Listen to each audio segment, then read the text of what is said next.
I have a number of patients who come in looking for uh, information about food sensitivities. In fact, sometimes they bring me in their food allergy, food sensitivity results from a previous practitioner. And, they even say, my gosh, everything I'm eating, I'm sensitive to. I can't eat anything. Why is that?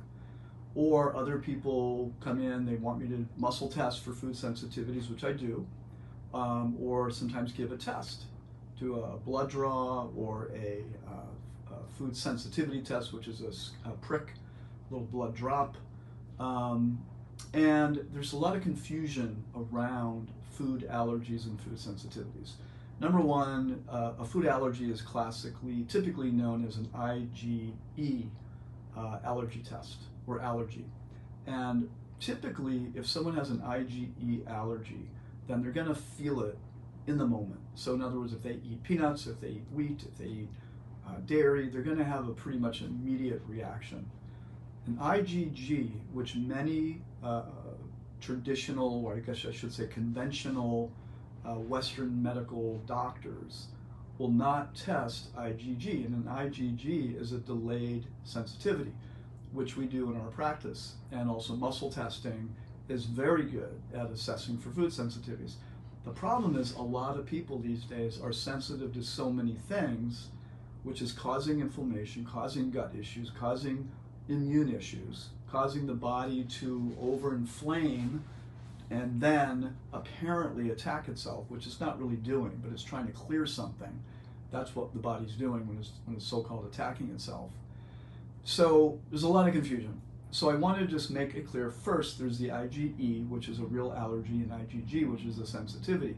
But why do people have so many sensitivities? That's the problem. The solution isn't just knowing the foods and stopping them. Now, it's a good temporary solution. So many people, for example, are sensitive to wheat, and it's wrecking their gut, which is then creating a situation where the gut is now leaky. The little villi, microvilli stays open, so proteins that are not meant to get into the bloodstream get into the bloodstream, and the body sees that as an offender and then attacks that. And that attacking, some of those toxins get into the joints. The body now attacks that. They get into the thyroid gland. Now the body attacks that. That's what we call an autoimmune disease. So it's not just about the foods, although the food that people are eating is crap, which is destroying the gut, which leads to more food sensitivities. So just knowing what the foods are, stopping them is only step one.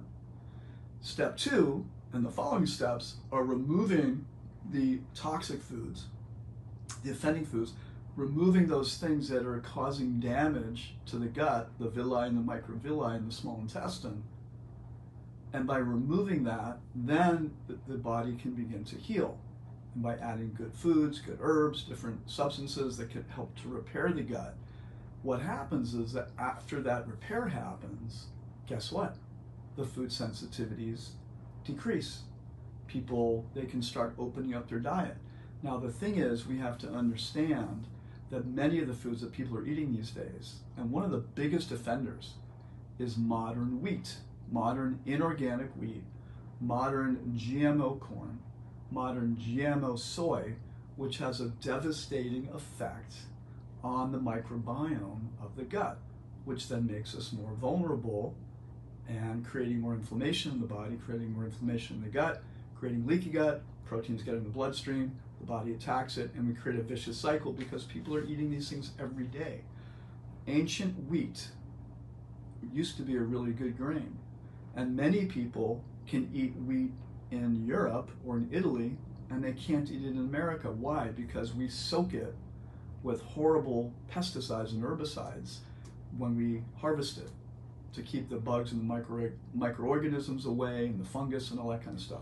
There's much better ways to do it. If they can do it in Italy, we can do it in America.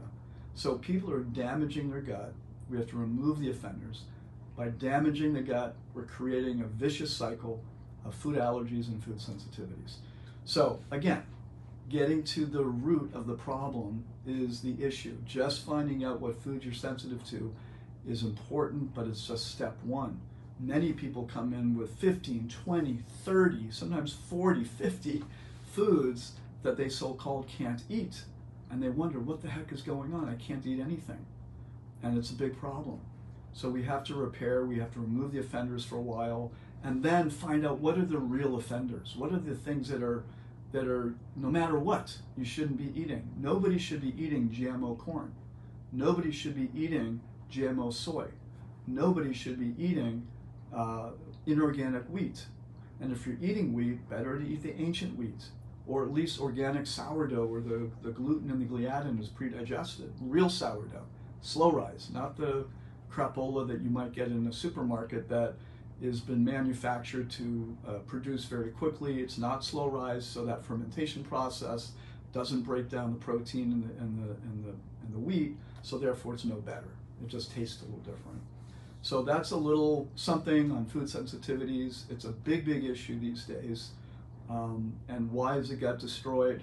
Heavy metals, toxins, pesticides, herbicides, junk food, all the crap that's in our food. We got to get more natural, you guys. We have to. And all of us, we've been hoodwinked into thinking that junk food, that soda, the preservatives, the coloring, that all the crap that they put in the food these days is actually okay. Because you know what? It isn't. And not only that, even if someone can live into their 70s or their 80s or their 90s, what's the quality of life if the gut is a wreck? You know, and too many antibiotics that can be used to really significantly heal the gut, remove chemicals, remove heavy metals that are there. So if anybody has any questions about this, please ask your questions in the comments. I'm happy to share my thoughts. And if anybody wants to set up an appointment,